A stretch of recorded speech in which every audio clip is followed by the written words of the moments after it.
किती कंप्लीट केलं आहेस? हां.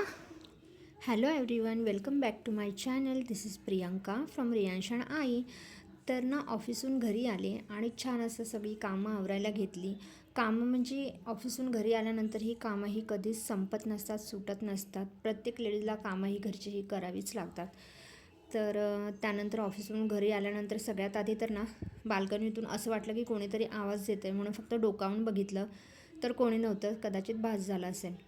त्यानंतर इकडे कर्टन्स वगैरे लावून घेतले, कारण संध्याकाळच्या वेळेला ना जरा मच्छर यायला सुरुवात होतात. त्याच्यामुळे मग कर्टन्स लावून घेतले आणि आता स्टडी टाईम रियांशचा चालू झालेला आहे, कारण 17 तारखेपासून त्याची एक्झाम चालू होते, जी फायनल एक्झाम आहे.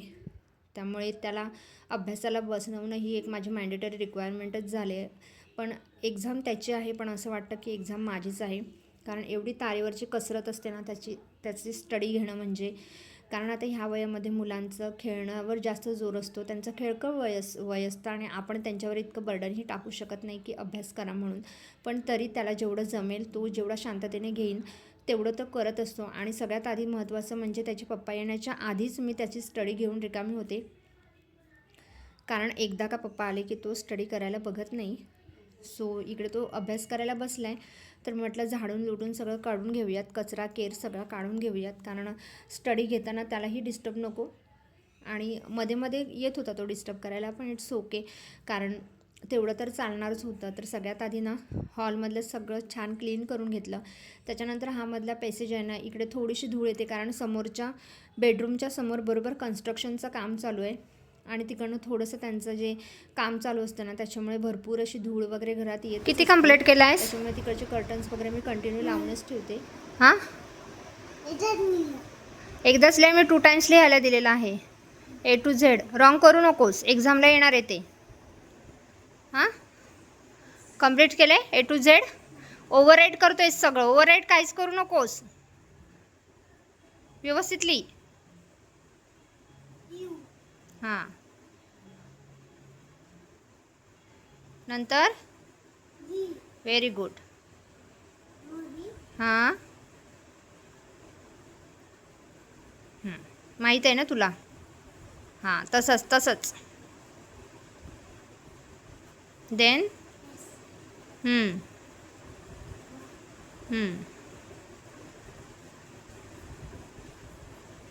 Very good. आता इकडेही व्यवस्थित लिही. इकडे अशा लाईन्स ओव्हर राईट का दिल्या? मी व्यवस्थित तुला दिलेला ना, व्यवस्थितली एका जागी बसून लिही व्यवस्थित रियांश, म्हणजे ते ओव्हर राईट होणार नाही. एकदम व्यवस्थित कर. आणि तुझा चिकू बघ किती नाराज झालाय.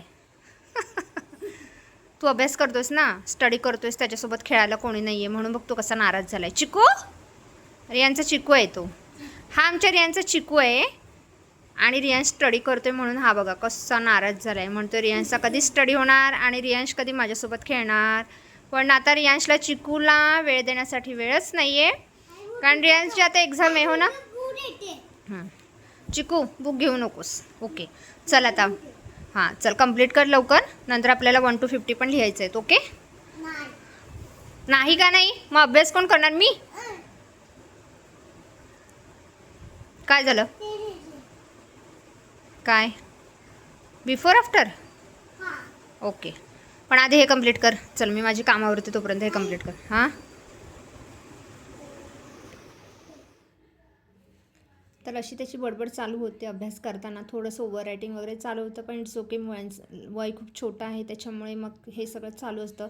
असो, इकडे जी सकाळची भांडी होती ना ती सगळी लावून घेतली. आणि सकाळी ऑफिसला जाताना जी भांडी पडली होती ना, कारण सकाळी खूप घाई होते, सगळं भांडी वगैरे घासणं मला नाही पॉसिबल होत, कारण रियांशी बॅग भरायची असते, त्याला रेडी करायची असते, त्याची अंघोळ, त्याच्यानंतर माझं स्वतःचं आवरणं, टिफिन सगळं असतं, अंथरूण काढायचं असतं, दिवाबत्ती करायची असते, घरातलं सगळं झाडून लुटून काढायचं असतं. तर हे सगळं करत असताना भांडी घासण्यासाठी वेळ नाही मिळत.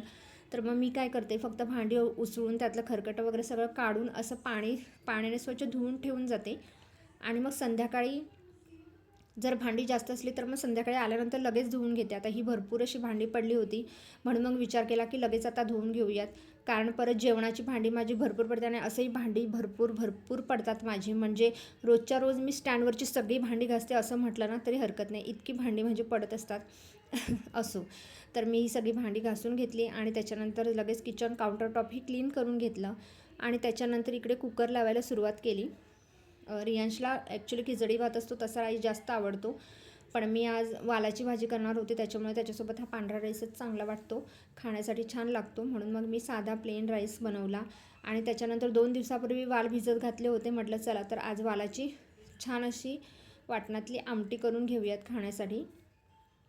तर इकडे वाल थोडेसे गरम पाण्यामध्ये उकळायला ठेवले जेणेकरून सालं वगैरे काढायला सोपं जातं. आणि आज माझ्या रात्रीच्या जेवणामध्ये होतं कोबीची भाजी बनवायची होती, कारण कोबी 2 दिवस झाले करायचा होता आणि करायचा तो राहूनच घेतला आणि मला भरपूर आवडते कोबीची भाजी. तर थोडासा कोबी छान असा पटकन चिरून घेतला, कांदा टोमॅटो वगैरे घालते आणि ना कोबीची भाजी बनवताना असा फील होतो जसं काही पोहेच बनवायला लागलो आहे.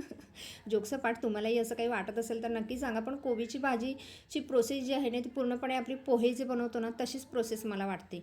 कांदा टोमॅटो मिरची असं, आणि काही जण ती भाजी रेड कलरची बनवतात म्हणजे मसाला टाकून, म्हणजे मिरचीची पूड वगैरे टाकून. पण मी जी म्हणजे हे मिरची वगैरे टाकूनच बनवते, छान लागते, मलाही तशीच आवडते आणि रियांशी आवडीने खातो माझा.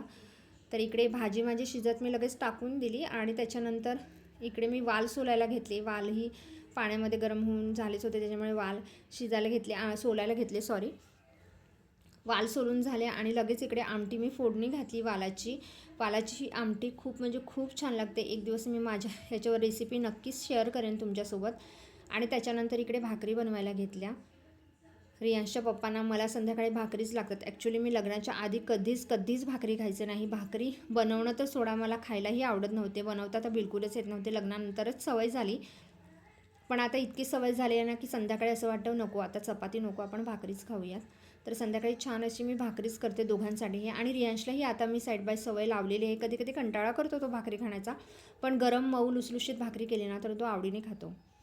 आणि इकडे मी ना आधी ही भाकरी बनवून आधी ह्या छोट्या हे काय म्हणता तुम्ही याला, या शिबुड्यामध्ये काढत होते आणि त्याच्यानंतर मी ह्या चपातीच्या भांड्यामध्ये ठेवत होते, कारण की ना वाफ खाली लागते ना मग भाकरी थोडीशी ओलसर होते म्हणून. तर असं सगळं जेवण रेडी झालेलं आहे आणि आता मी जेवायला घेतो. चला बाय.